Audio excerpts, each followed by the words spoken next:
Canada express entry का recent draw होता है 475 कट ऑफ होता है जो कि इजीली अचीवेबल है यंग डॉक्टर्स, फार्मासिस्ट और हेल्थ केयर वर्कर्स के लिए। मोर देन 1000 आईटीए सेंड किए जाते हैं हेल्थ केयर वर्कर्स को। अब आप सोचिए कितने लकी थे वो लोग जिनको 475 के कट ऑफ पे आईटी आए, क्योंकि ये कट ऑफ बहुत ज़्यादा लो है और ये इससे पहले बहुत कम देखने में आए। कनाडा में हमेशा हेल्थ केयर वर्कर्स की शॉर्टेज रहती है। अब अगर आप डॉक्टर हैं, फार्मासिस्ट हैं या हेल्थ केयर वर्कर हैं और आप अपनी प्रोफाइल खुद अप्लाई करना चाहते हैं, तो सबसे पहला स्टेप है आपने अपने स्कोर को कैलकुलेट करना है। अब वो आपने कैसे कैलकुलेट करने और कैलकुलेट करते हुए आपको किन चीज़ों का ध्यान रखना है, ये वीडियो एक कंप्लीट पैकेज है। आपकी स्कोर कैलकुलेशन से लेके आपके आईटीए तक, बीच में ईसीए है, एक्सप्रेस एंट्री जीसी की है, ये सब चीज़ें आज आप लोगों को मैं बताने वाला हूँ। कंप्लीट पैकेज है। इससे पहले मैं स्टार्ट करूँ, प्लीज़ मेरे चैनल को लाइक करें, सब्सक्राइब करें एंड बेल आइकन प्रेस करें।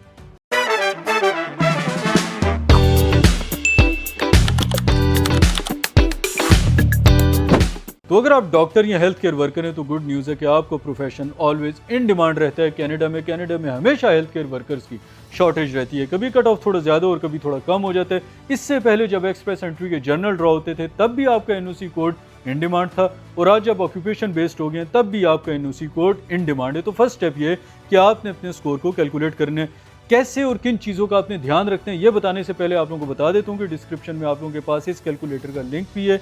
एनीवे, अभी हम बात करेंगे कि कैसे ये यंग डॉक्टर्स के लिए अचीवेबल है और किन चीज़ों का आपने ध्यान रखना है। तो इस कैलकुलेटर में जब आप अपने स्कोर कैलकुलेट कर रहे होगे तो मेन पॉइंट ये है कि आपने डिग्री में बैचलर और 3 इयर्स को नहीं सिलेक्ट करना, आपने प्रोफेशनल डिग्री को सिलेक्ट करना है। ज़्यादातर कंसल्टेंट से भी ये गलती होती है कि वो जीसीकी में आपकी एमबीबीएस की डिग्री को बैचलर 3 और मोर ईयर कर देते हैं, उसके पॉइंट्स कम हैं।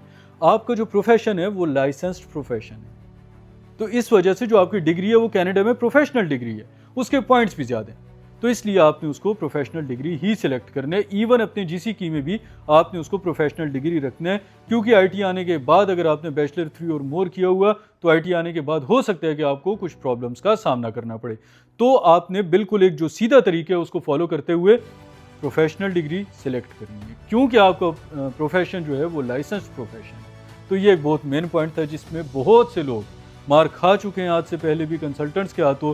यहाँ तो ऐसे ऐसे कंसल्टेंट्स हैं जिन्होंने डॉक्टर्स का वेस्ट करवा दिया वर्ल्ड एजुकेशन सर्विसेज से इक्विवेलेंसी।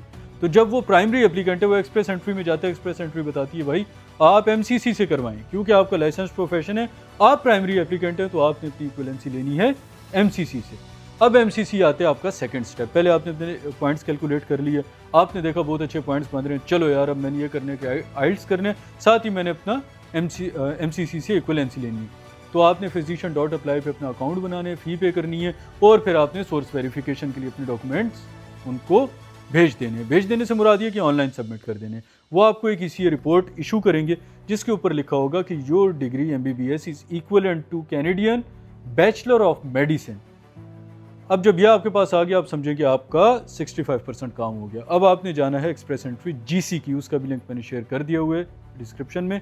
वहाँ पे जाके आप लोगों ने अपनी प्रोफाइल पुट कर देनी है। उसमें आपसे आपकी पर्सनल डिटेल पूछी जाएगी, आपकी स्टडी की तमाम डिटेल्स, उसके अलावा आपकी वर्क एक्सपीरियंस, आपका कोई वहाँ पे कनेक्शन है या नहीं, ये सब चीज़ें होंगी जीसीकी में। तो आपने अपनी एक्सप्रेस एंट्री की प्रोफाइल को सबमिट कर देना। सबमिट जो ही करेंगे तो आपके पास 3 PDF रिसीव होंगे। एक होगा कंफर्मेशन कि आपकी एप्लीकेशन जो है जीसीकी की एक्सप्रेशन ऑफ इंटरेस्ट वो पुट हो चुका है। दूसरा आपके पास आएगा कि how to apply jobs in job bank. तो ये भी बड़ा एक मेन स्टेप है। ज़्यादातर कंसल्टेंट्स इसको स्किप कर देते हैं क्योंकि वो लोग इस PDF को पढ़ते ही नहीं। पर अगर आपने एक्सप्रेस एंट्री अपनी बना ली है, सबमिट हो गई, आपके पास एक्सप्रेस एंट्री नंबर आ गया जो कि ई से स्टार्ट होता है, तो आपने फौरी तौर पर जॉब बैंक पे अपना अकाउंट बनाना है और अपने CV को अपडेट कर देने ई वाले इस नंबर के साथ। आपने अपने CV में बताना है कि मेरा expression of interest express entry का सबमिट हुआ है। क्योंकि देखो एम्प्लॉयर जो है वो ज़्यादातर ज़्यादा हासिल को अवॉइड करते हैं। वो नहीं चाहते कि हम किसी ऐसे शख्स को हायर करें जिस बाद में हमें वर्क परमिट देने पड़े, LMI देने पड़े। उनकी यही कोशिश होती है कि यार बंदा PR पे आ जाए, हम उसको हायर कर लेंगे। तो जब वो देखते हैं कि अच्छा बंदा एक्सप्रेस एंट्री में, तो इन फ्यूचर इसको ITA रिसीव हो सकता है, ये PR की एप्लीकेशन ले सकता है, तो वो आपको जॉब दे देते हैं। ज़्यादातर ऐसा होता है। लेकिन ये हमारे कंसल्टेंट ऐसा करते नहीं है ना, क्योंकि वो जॉब लेने के बाद वो आपको कहते हैं हमें और पैसे दो। एनीवे, हम इस बात को इधर ही दबाते हैं और हम आगे चलते हैं। अब आपको ITA रिसीव हो गया।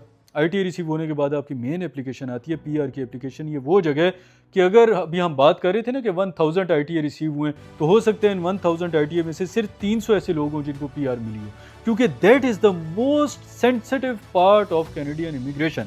आप अपने एक्सप्रेस एंट्री में अगर छोटी सी भी गलती कर देते हैं, आपको कोई ऐसा डॉक्यूमेंट जो कि एक्सपायर होने वाला है, आपको कोई ऐसा डॉक्यूमेंट आपके पास सिर्फ 60 डेज़ का टाइम होता है, ये आपको बता दूँ, जो एक्सपायर होने वाले, ट्रांसलेट होने वाले, आपकी एप्लीकेशन एक दफ़ा रिजेक्ट होगी, आप कुछ भी नहीं कर सकते। अपील वगैरह बहुत मुश्किल होती है, बहुत कम एडमिनिस्ट्रेशन अपील का आपके पास चांस होता है। तो ये वो जगह होती है जहाँ हम आपके काम आते हैं। अगर आपको किसी किस्म की गाइडेंस की ज़रूरत है, अगर आप डॉक्टर हो, हेल्थ केयर वर्कर हो, फार्मासिस्ट हो, तो इस टाइम मेरा व्हाट्सएप स्क्रीन के ऊपर चल रहा है। आप मेरे साथ सेशन बुक कर सकते हो, आप मुझे अपनी फ़ाइल दे सकते हो। जैसे आपका वो काम है, मेरा ये काम है। मैंने इससे पहले हज़ारों फाइल सबमिट की हुई हैं, मेरे पास बहुत ज़्यादा सक्सेस स्टोरीज़ हैं और इसलिए मैं अपने लोगों के साथ उसको शेयर करता हूँ, ताकि अगर आप लोगों को कोई बेवकूफ़ बना रहे, मैं आप लोगों को बेवकूफ़ नहीं कह रहा, अगर कोई बंदा बनाने की कोशिश कर रहा है, फ्रॉड कर रहा है, आप लोग कहीं पे स्टक हो, आपको सिस्टम समझ नहीं आ रहा।